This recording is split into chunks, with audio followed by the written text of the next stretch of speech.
thank you for tuning in to another episode of the Amish Rebel Podcast. Today we have 4 guests on, and we're super excited to have this conversation. To my right here is my sister Sevilla. She is 4 years older, right? Yeah. 4 years older than me. To my right is my brother that's like 3 years older. To my left is my nephew who's just fresh off the farm.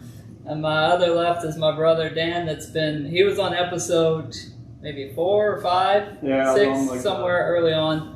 So we just appreciate you guys tuning into today's episode, and we're just going to have a conversation along the lines of when each one of them left and kind of what it was like leaving, get into a little bit of the details. I know it's going to be a bit of a longer podcast today just because of the conversations we'll get into. More than likely, we'll see how it goes. Each one of you has not been on a podcast yet that I'm aware of, other than Dan. He's been on the podcast, so we'll see how the conversation goes. And thank you for coming on today. Really appreciate you doing that. And please make sure and like and subscribe and leave any comments. That way I can share them with them and they can respond to the video, the conversation that we're having today. So I hope you guys like the conversation we'll get into. And I just want to start out by asking you, the last time that you were on, you talked a little bit about how it was growing up on the farm. I don't know if you got into the details of when you left, but do you remember that night that I guess you did share a little bit about that. Details. But do you remember that night specifically of when you absolutely. left?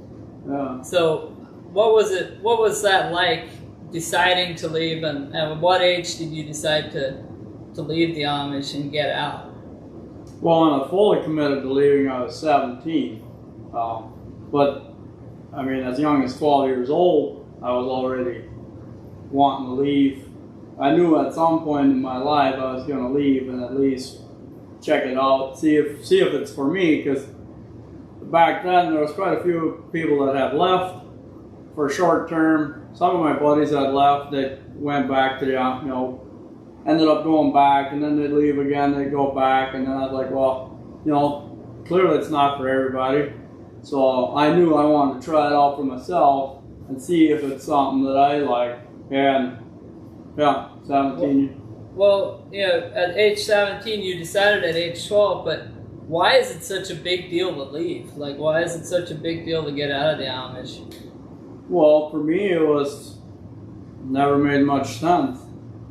It didn't make any sense spiritually. They never had anything to back it up.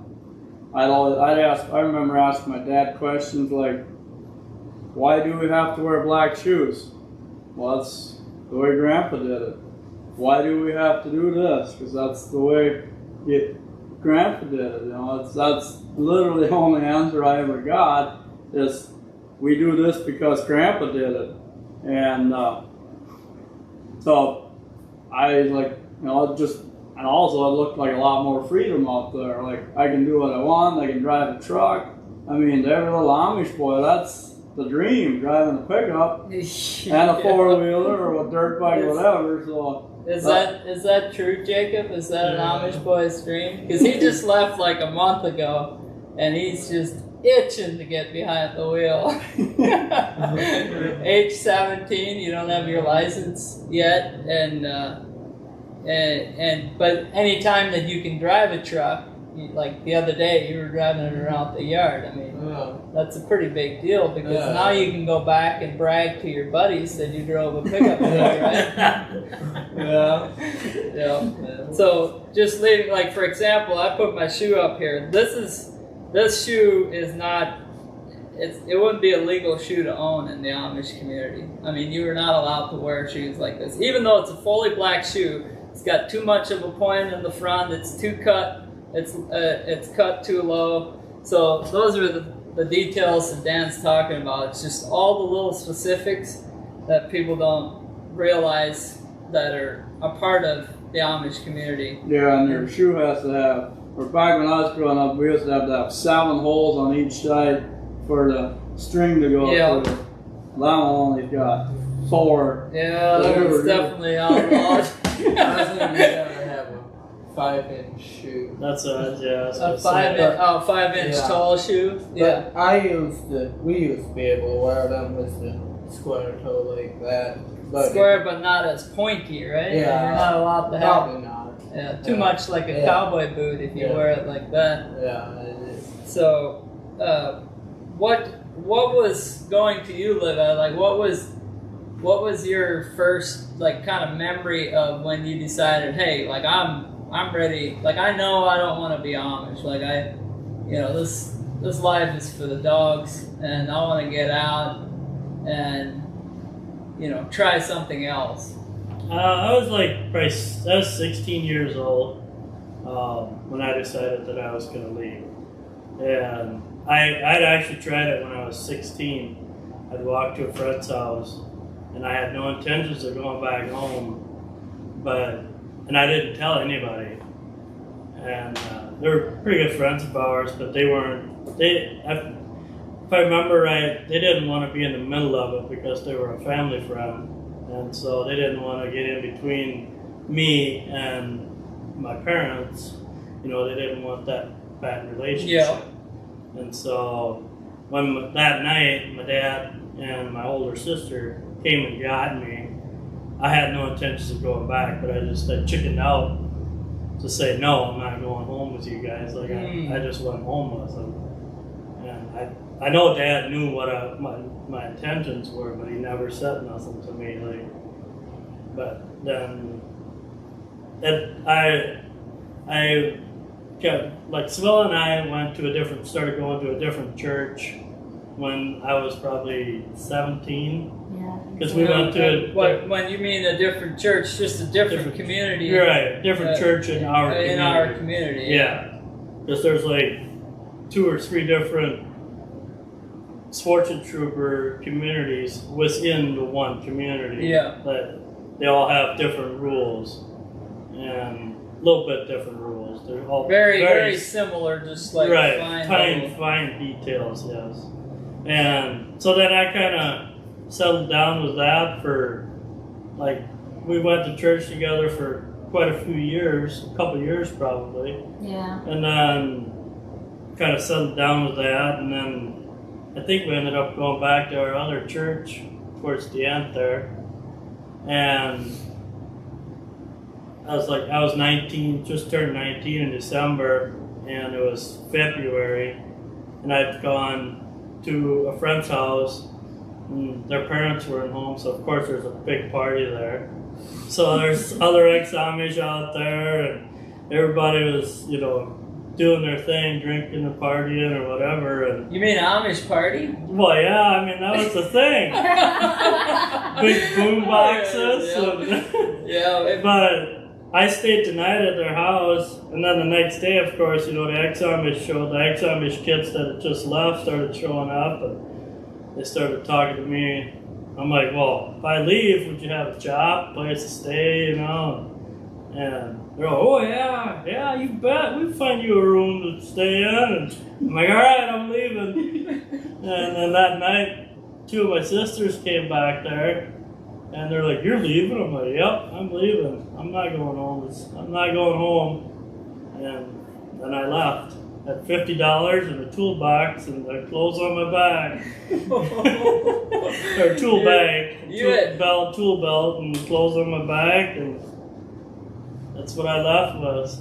You had a lot of fairly interesting experiences along the way after leaving, because there's a lot of things that you have to figure out, and some of the stuff you figured out the hard way. Yeah, for sure. I was always, Liva, for those of you that don't know Liva, and if you're new to the podcast, we welcome you. Thank you for watching and leaving your comments and sharing this. But Liva's character is a lot like mine, except mine was a little different after I left. I was probably a little more calm, but he's an all-out kind of guy, and so he was constantly getting into something that was either related to the law or. But yeah, it was fun. I remember riding with you, and you were always doing shitties out on the road, and that was the big thing. You remember you remember that time, and Dan, you might remember this. You remember when we were all riding together in the car, and Levi was like pulling his e-brake and drifting around turns, and you were trying to warn him, like, dude, slow down, you're gonna end up in the ditch. Oh, I got this. And he like pulls the e-brake one more time, and we nosedive right into the ditch. You don't remember that? Oh, man, I remember that clear. It was down by Todd Johnson's. We turned on that gravel road. The gravel road by that sand I had that little 5-speed Dodge Stratus. Yeah. I do remember that. We ended up getting Todd with the tractor. No, we pushed it out. We did push that. We did push it out that time because it was me, you, and John was in the car. All four of his younger brothers were in the car. Because I remember pulling the e-brake coming onto the gravel road, and then I kind of slithered back around. And Dan was hollering at me to stop. I'm like, I do this all the time. Pull it one more time, and we ended up sideways in the ditch. So, Seville, what was it like? Because I know you left. You came back, right, for a while, and then you left again. But when you left the first time, like, did you at a young age know that you were not going to be Amish, or you didn't? You were just kind of going with the flow.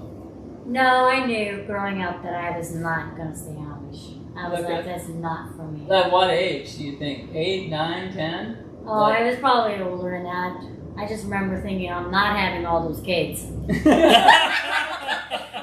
That was my limit. I was like, I'm not having all those kids. Funny because I remember growing up thinking the same thing. I remember even thinking, even if I'm Amish, I'm only going to have like 2 or 3 kids at the most. Somehow I'm not going to have more than 2 or 3 kids. Yeah, I think we all kind of followed in that path because it was the same for us. I mean, we didn't have kids for 8 years after we got married, and part of that was I always told people that we come from a huge family. There's nieces and nephews all over the place. We can borrow them for a day and give them back. We don't have to have kids, but now we're kind of following the path of having a bunch of kids. Kind of miss that big family, but for you, it was, you just didn't want to have all those kids. And well, there's also other stuff. We had a lot of English friends. Yeah, non-Amish friends. Non-Amish friends that... We're still educating them on the whole English thing because people are like, English? Why do you keep saying English? So they're from non-Amish friends. Non-Amish friends, we call them English. Anyway. And I saw the lifestyle that they had and were allowed to have, and I liked it. I helped them a lot. We did a lot of stuff together. They had a store that I helped them with the store, and we got really close. And finally decided I'm gonna leave.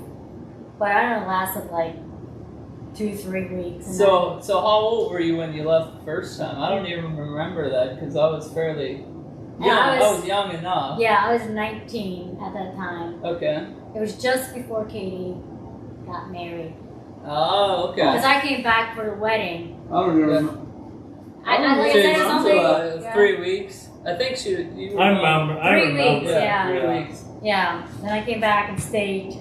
So you leaving, I mean, leaving is a pretty big deal. You leave typically in the middle of the night or over the weekend when your parents don't know about it, or... Yeah, I left during the day because I walked 4 miles to get to where I wanted to go.